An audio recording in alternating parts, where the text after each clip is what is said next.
Buwis buhay na to, naaakyatin ko yung bubong ating WPC decking. Hindi pa nalilipatan, nalamatan na agad. Bakit ganun parang galaw? Hello? Paano aakyat nga? May pinaghahandaan talaga kayo, no? Ang linis ngayon, ah. May dadating ba na mayor? Gusto kong papalitan yung mismong bubong talaga. Nagpipintura na sila, finally, after 10,000 years later. Hi guys! Welcome back sa YouTube channel ni Moose! So ayan, so anyway, finally andito na tayo sa may bahay para magbigay sa inyo ng quick update. So ayan, finally, tuloy-tuloy so far ngayong umaga, time check. It's already 1:31 PM na. Ayan, so 1:31 PM na and actually kausap ko si Mo over the phone. So ako muna ang magbibigay ng update dahil ngayong araw ay aakyat tayo ng ating bubong. Ayan. So yan, actually dito kasi napansin ko nung nagpa-punch listing ako kaninang umaga ay meron na naman talagang gumagapang na mga na mga tulo, and this is very alarming dahil nga sabi ko ba't parang gumagapang na yung mga tulo. Unang part doon lang sa may MBR, sunod na part dito naman sa isang kwarto, sunod na part dito naman sa high ceiling. So what's next? Sabi kong ganon. Sabi ko it's time para akyatin na since meron naman sila ditong hagdanan. And buwis buhay na to, naaakyatin ko yung bubong para at least makikita ko talaga ng dalawang mata ko kung ano ang estado ng ating roof. Kasi actually guys, nung last time na may pinaakyat kami dyan na magsosolar, na check nila, number 1 yung sealant, wala pa dun sa mga tech screw. So, isa yun sa mga consideration na ayaw din mag-install ng mga solar just in case na walang sealant yung mga tech screw na kinabit. Kasi syempre, kahit sabihin natin yung tech screw is may rubber, still magpe-penetrate pa rin yung tubig doon kahit meron siyang parang rubber na nakasiksik doon sa may tech screw.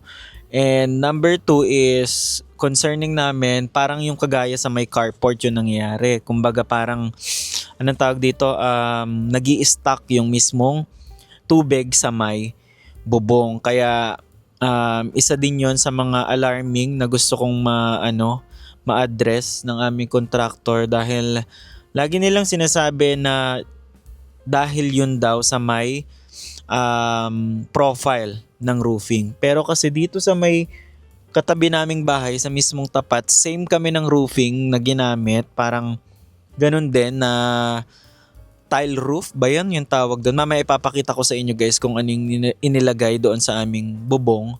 Pero dire-diretso naman yung tubig. Hindi siya nag-i-stagnant yung mismong tubig. And na-mention din sa amin na usually it will take lang naman daw ng 24 hours bago mawala yung tubig. But still, nung nakita ko kasi yung bubong ay parang nag-i-start na mag-build up ng mga puti-puti and at the same time yung kalawang. So, titignan natin, aakyatin natin mamaya para ma-thoroughly check kasi gusto ko rin talagang i-check yung pinakabubong dahil isa yan sa mga iniiwasan sana namin ni Moon na magkatulo-tulo, magka-moist-moist sa mga wall. Kasi syempre kung hindi properly na-install yung roofing, talagang natin yun. I mean, lahat ng mga kisame masisira na mga nilagay nila. So, it will be useless kung ang ganda-ganda nga ng loob but yung roofing ay tumutulo, ay wala tayong magagawa dyan. Mababad trip lang tayo sa totoo lang. And then, yun napansin ko rin guys na mga uneven yung mga walls, mga bubbles, nadadagdagan siya. So mamaya ipapakita ko din sa inyo kung saan mga part na yon. And napapansin ko, hindi naman siya doon malapit sa may lintel beam na nilagay nila. Ang lintel beam guys, yun yung parang pagka may opening na area, like especially dito sa may main door, di ba malaki yung parang opening. Also sa mga bintana, so nilalagay yung lintel beam na yun para at least side sa ng lindol ata nilalagay yung mga lintel beam na yun. And yung pagpe-prevent ng mga crack doon mismo sa kantuhan nung mismong ng mismong bintana. So correct me if I'm wrong guys ha, i-correct nyo na lang ako kung mali yung pagkakaano ko. Pero ayun, sige, tara guys at i-check na natin and good luck to me. Aakit tayo ng taas para at least mapakita ko rin sa inyo kung ano yung estado ng ating bubong. Kasi for us, kailangan palitan talaga yung bubong eh. Hindi nasa profile to eh. May problema talaga sa sa bubong. Either hindi nakaklebe ng maayos based sa roofing. Pero kasi nagpa-approve sila ng roofing sa amin, hindi man lang nila sinabi yung mga ganitong disadvantage, advantage ng ganyang roof, basta pina-approve lang sa amin. I mean, 'di ba dapat kung alam mo yung maiiba yung profile ng mismong roofing, dapat in-aware nyo man lang yung owner na ganito po yung magiging consideration, yung mga disadvantage, mga ganun ba? Kasi kung ganyan pala ang mangyayari ay yun normal na lang na roof ang ilagay kaysa ganyan na nag-i-stack yung tubig.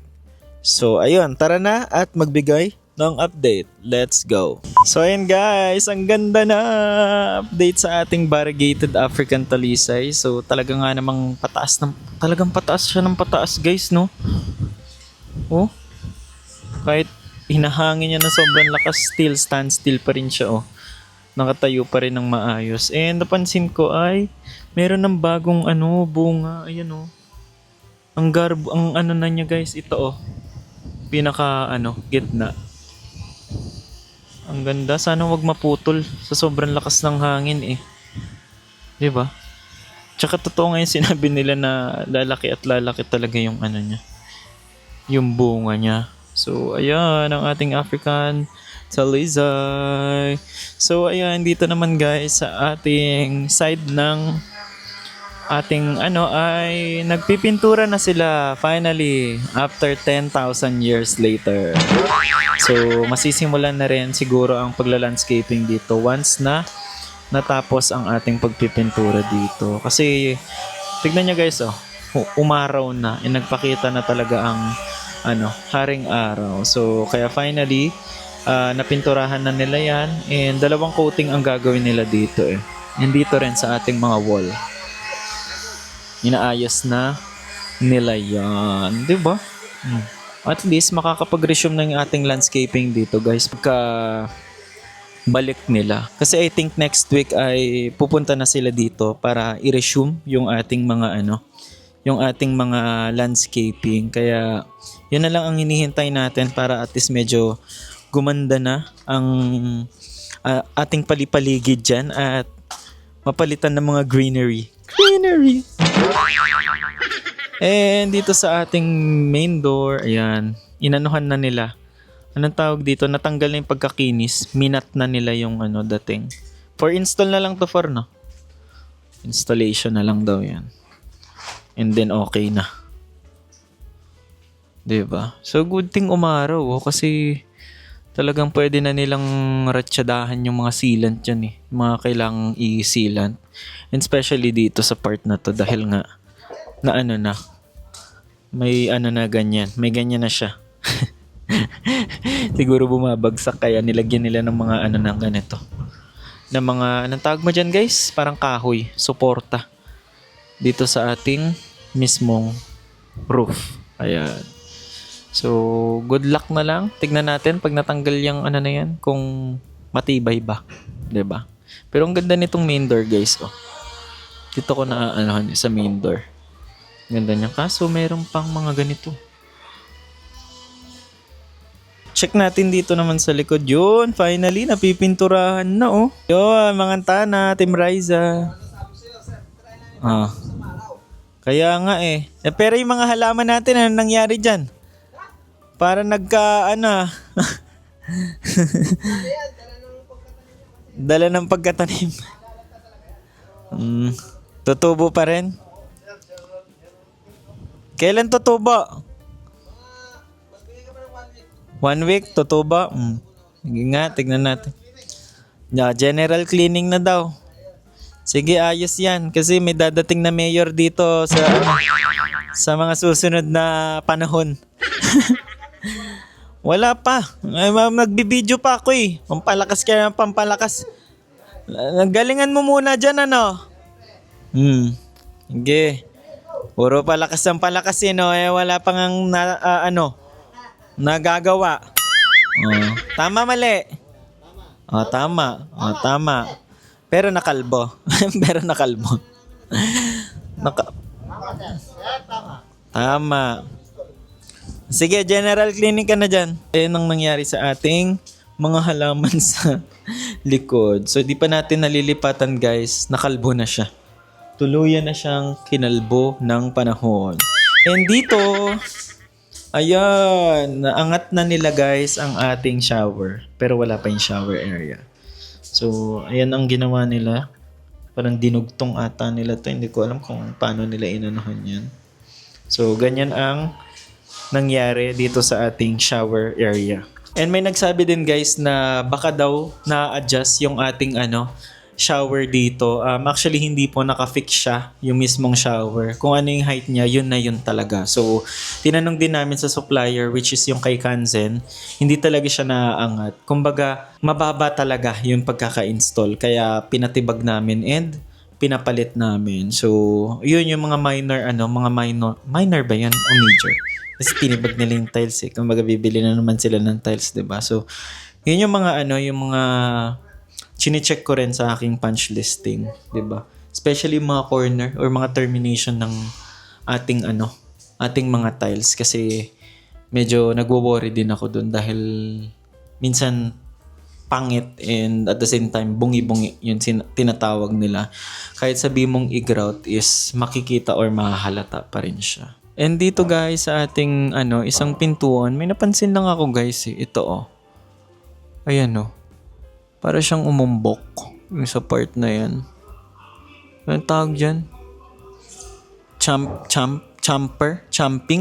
Tawag ba dyan? Comment down below guys. Yung tawag dyan Kasi dito naman makinis. Yung mismong wall na to I mean flat siya. I mean 0-0 siya from ito. Tapos yung mismong wall na kinakapitan. Pero pagdating mo dito sa taas, pag nailawan na para siyang lubog. Ayun guys, para siyang lubog. Yan yung closer look. Visible ba? Comment down below guys. Parang may champing. Ganyan. Pati dito Actually dito halata din. Ayan diba? Itong corner na to Ito guys, diba? Kung napapansin nyo itong area na ito. Ayan. Hindi kasi siya visible masyado sa video Ayan. Ito yung kanto na yun. And then mahahalata mo din kasi parang may lamat siya dito sa may area. At saka makakapa mo na umumbok. Kumbaga gumanon siya. Diba? So, hindi ko alam kung anong tawag dyan. Parang champing, parang ganun. Yung sinabi ni engineer. Dito, Team Raisa, malinis na ang ating living area. Kinakabit na finally ang ating pintuan sa part na ito. So, ayan, installation na ng Team Raisa's door. Wow! And dito, linis na. Malinis na rin dito. Talagang may pinaghahandaan talaga kayo, Ang linis ngayon, May dadating ba na mayor? May dadating na mayor, Parang linis na linis yung area ngayon, pag Sunday talagang kasama yung linis day. Okay. Dapat daily. Merienda day. Si merienda day ka na naman. So anyway, tuloy muna tayo. 5 lang kayo? Sama mo ako, akit tayo sa bubong akit tayo, sige. Anong 6? Naging 6, 5 lang daw. So dito guys, meron na tayong update din. Finally natapos na to after 10 years. Natapos na rin lagyan ng mga blocks. So hanggang dito yan Hanggang dito yan sa kabila guys. Ayan, 'di ba? So parang palibot siya, meron siyang blocks na ganyan na adobe. And dito guys actually, kinonsern ko din kasi dun sa may rendered nila architect ay meron din siyang adobe. So dito guys na sa part na ito, itong wall na to. So doon kasi sa may rendered is meron din siyang kagaya ng adobe blocks na ito. Yung nilagyan nila dito sa kabilang wall. So baka lagyan din nila doon sa may part, sa may kabilang part kasi nga hindi pa siya tapos. Kaso ang question ko, paano nila mai-install yung ganitong mga Adobe dito kung meron ng aircon na nakaganyan or outdoor unit. So, diba? Ganda naman ang mangyayari. Kasi sa rendered meron talaga siya guys eh. Ito nga hinabol eh oh. Itong mga blocks na ito. Sabi ko kasi sa rendered nyo meron kayong ganito eh. So, syempre dapat kung ano yung meron talaga, yun ang i-apply, di ba? Hindi yung na-overlook lahat ng panahon. And napansin ko dito guys, ang ating WPC decking, may lamat na siya. Hindi pa nalilipatan, nalamatan na agad. Diba? Number 1. And number 2. Saan na yun? Ayan o. Halata siya, buti nakita ko. Kasi madalas na papatungan ng kung ano-ano. Yun dito sa may WPC decking. Kaya sinabi ko na tanggalin yung mga gamit na nakapatong kasi nga yan talaga ang mangyayari dyan. So may hirapan na naman silang magbaklas ng WPC decking kasi nga pag once na binaklas mo yan lalo na sa gitna yung mga ibabaklas ay tanggal talaga lahat yan. Tanggal talaga lahat ang mangyayari. So ayun guys, tara na sa ating main agenda. Aakyat tayo ng bubong. O plan, kalkal ng bubong to. Para i-check natin kung anong estado ng ating bubong. Let's go. Paano dadaan? Sige daw, sample nga. Ayan. So, parang pahirap to ha. Wait lang kuya. Agay.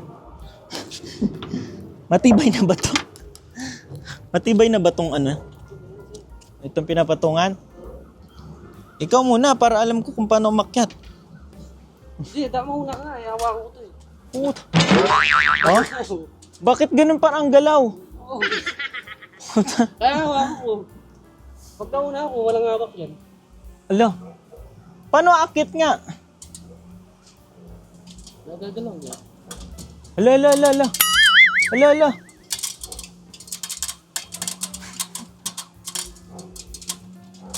Ba't gumagalaw? Gumagalaw talaga yan.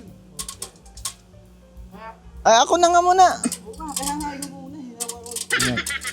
Wait lang, I'll get back to you. Balik tayo, hindi ko kaya mag-vlog ng umaakit. So ayan, welcome sa ating bubong.